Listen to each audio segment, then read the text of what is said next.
What's up, everybody? Okay, so we are doing some witchcraft this morning. What is it that we're going to get up to? What is it that we're going to do? Right? That's the question. It's always the question. But today's ingredients are going to tell us what we're going to do. Today's ingredients are lavender, they are Solomon seal, and they are bloodroot. Now, we haven't used bloodroot in several weeks, which is kind of sad because it's one of my favorites because of how it works. It's part of the dock family. And so if you go back through and you watch the yellow dock video from 2 days ago, I want to say it was day 7 of last week. I went nuts with reading of Culpepper's information, right? But you want to make sure that you're not pregnant when you're using this. You're not going to have like problems when it comes to your reproductive system. It means it's going to cause the crampings and things like that. So you just don't want to accidentally bring on the sensations of like, this is terrible for you. What's up, Mike? Good morning, buddy. Hopefully you're doing all right. I know we chatted a little bit earlier this morning, but just saying hi, and I hope you're doing okay. So today's ingredients, we have bloodroot first. Why are we using bloodroot? What magic does it do? Well, it creates a single intent from many different intentions, from many different ideas. It creates one singular outcome, right? And so next, we're going to use the Solomon seal root. This stuff is fun because this fixes energy, right? This gives the change of energy to something that we're looking to do, right? It's the acceptance of that change. So while we focus on a singular outcome, we are focusing on the change that state can come. And then we're going to use lavender. Like, this is a ginormous bag of lavender. Now, guys, you want to be careful with this over the long term, right? Like, lavender is a great relaxation. Oh, fantastic, bro. Fantastic. So lavender works really good for insight and summoning. So what are we summoning? We are summoning that single intent from many places that we're fixing to our spellcraft. So by the use of these 3 ingredients, we're creating a singular focus of intentional manifestation, right? So that way, when we apply this to the incense coals, for those of you that can handle the scents and things like that, it becomes a foundation spell. Right. So this sets the path on which the energy works. And if you're going to use the white pine, you can reinforce that to stay the course of the energy so that no matter what happens, the spell hits its target. Right. And so, in fact, we can actually use a little bit of the white pine in there to act as a base for that. So that way we'll just, go through and we'll just make sure that what we're manifesting, what we're intentionally doing is going to stick to the goal that we've got as the outcome. Right.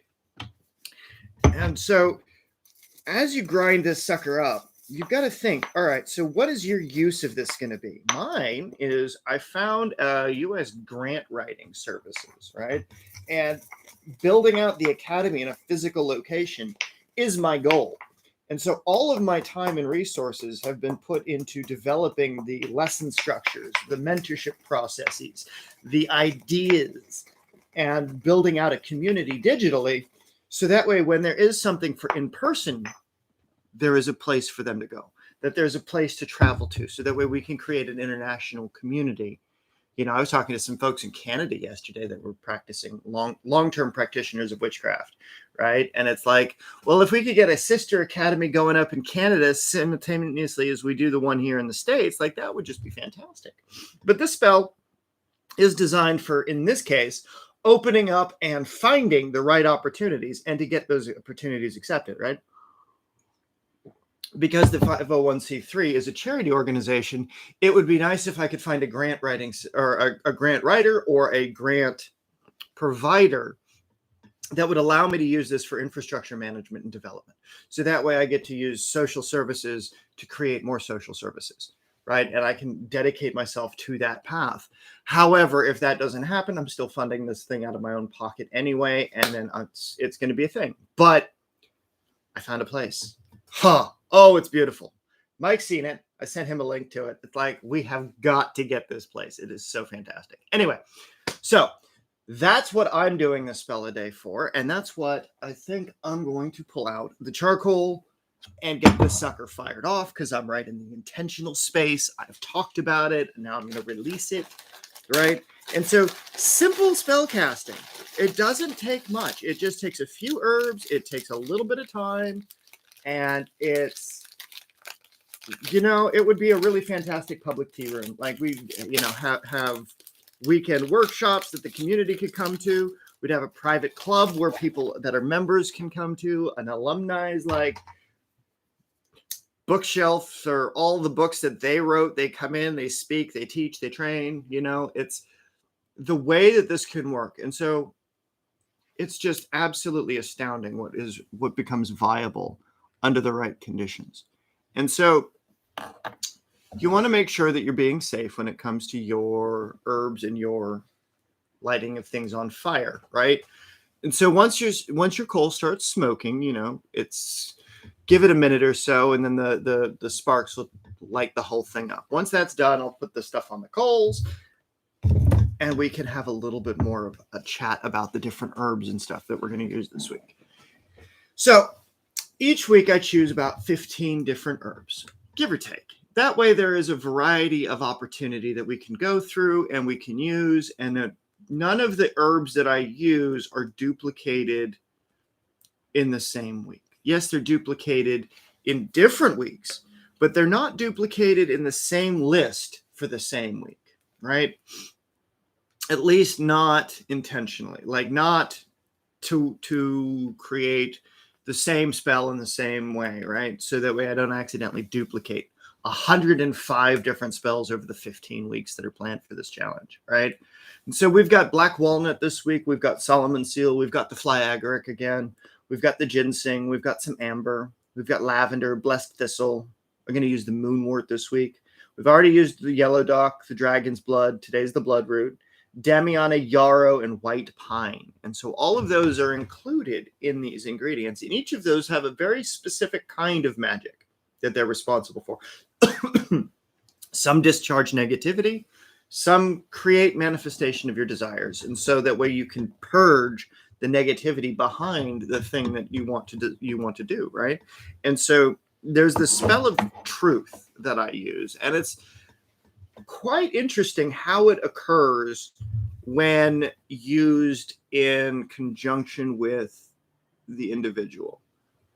And it basically forces the alignment of what is the truth of who you are as the extension to become that which you embody, right? And so as we do this, all of these things are entrained upon this. So from the gate of Nous, I open up that which is the mind of all. I call forth that which is my desire. I call forth the spirit of the academy, the spirit of that which is sought. That by these words, by these actions, the path is wrought. Right? Something simple, something focused, right? And the spells get released. The smell on this is quite interesting. It's like woody, earthy, like let's do this thing. But anyway, my friends, there is the spell of the day, week number 14, day number 2. Okay, so I will see you, for those of you that are going to join me in the class this week. We're going to be discussing the ritual tools and implements. Today's conversation will be on wands, their application and their inscriptions, according to Francis Barrett's The Megas, as well as a few other applications of these things. So I will see those of you that are available at noon. See you there. Hopefully, Mike, you'll join me, get you out of your head a little bit. And then at 2 p.m., right in the afternoon, I'm going to go through Alexander's notebook and talk about the rites of becoming an elder according to those traditions and the assumption of the god form. Now, this is a very specific ritual, and it is something that I did years ago in a different kind of way, but the words are almost fucking similar. So this is where it's going to get a little bit interesting, folks. So stay safe. Don't poison yourself. And remember, don't be evil. All right. So I will see you in just a little while for that class. All right, Mike. I look forward to it. I'll send you the link. We got a new hire. We got a new student that's going to be joining us that day too. Yay for getting well rested. That's really important, man. You got to have your energy up. You got to have your energy focused for this stuff too.